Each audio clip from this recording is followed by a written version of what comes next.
Hey everybody, it's Jason Blaha here, and once again I'm going to do a video covering the video I did yesterday on the studying comparing powerlifting and bodybuilding style training done in a study in experienced lifters and them getting similar hypertrophy results. Now, one of the big criticisms that I've seen made by multiple people is that the hypertrophy group, as they're calling it was really intended to be a bodybuilding group, spent a lot less time in the gym than the strength group. And that is true, but that has always been the case. We've known for many, many years that higher rep training induces metabolic fatigue very quickly, and that's the reason that 8 to 12 rep range was called the hypertrophy rep range. It's not because it produces more hypertrophy, it's that it will get you to very high levels of hypertrophy with fewer sets and less time in the gym. So therefore it is a more efficient use of your time than the lower rep work is. And yeah, that's true. You can go in for 20, 25 minutes. You shouldn't even need to work out for 30 minutes to get large amounts of hypertrophy if you're using that rep range. But nobody wants to train that way. Case in point, every single one of you, maybe 1 out of 20 of you, and certainly nobody else who has a YouTube channel trains for 30 minutes or less per day. Not a single one of them. None of you guys are interested in doing that. Everybody wants to spend a long time in the gym.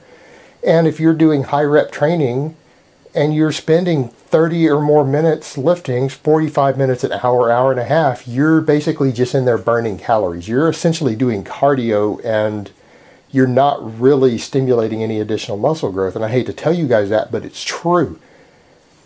High metabolic work like that reaches its peak amount of hypertrophy that's going to give you very, very fast. And you don't need to come in and just keep doing sets. There's no reason for you to ever do 15 sets for a single muscle group in a session. You're not stimulating muscle growth at that point.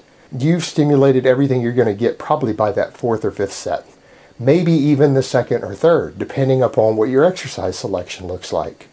When you're going up towards 8 reps and up.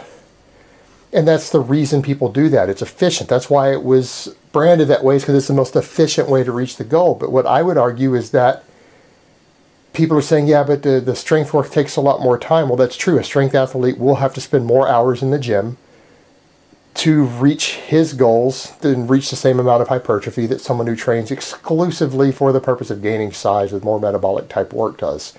Yeah, that's absolutely true. But again, if everybody wants to train that long anyways, no one wants to go in and train for just 20 minutes. It's a very rare person that I find, at least with younger guys, they don't want to train for 20 minutes and leave.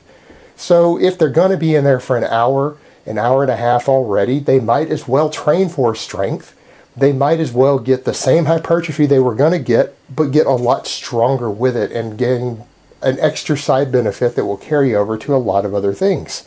It's just silly for them not to if they're already going to spend more than 20 minutes working out. And that might come as a shock to a lot of people. That's the reality of it. Because the truth is, yeah, we do know from those sort of studies that have been done, you can hit everything you need in 20 minutes. If you're just trying to grow and that's all you care about is getting bigger, 20, 25 minutes, 30 minutes tops. That's all you need to ever spend in the gym. You do that 3 times a week, you're good. You don't need to be in there for hours. You don't need to spend 3, 4, 5 hours a week, 10 hours a week in the gym. That's what athletes do. People who want performance, not people who are training just to look better.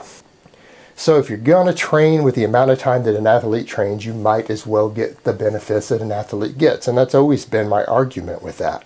Because yeah, in that study, it was something like 20 minutes versus 90 minutes. The powerlifting group did train for 90 minutes 3 times a week, whereas in the bodybuilding group trained for 20 minutes 3 times a week. But that's to be expected because that's all it takes for you to stimulate growth when you're working up around 10 reps. You're done. 20 minutes in and out, you're done. You've hit all the growth you're going to get. Alright guys, so hopefully that clarifies that point and explains why there's still a very valid argument for someone with primarily hypertrophy goals of still going ahead and doing the power training and the strength training. So I hope it has been informative, and I will talk to you guys next time.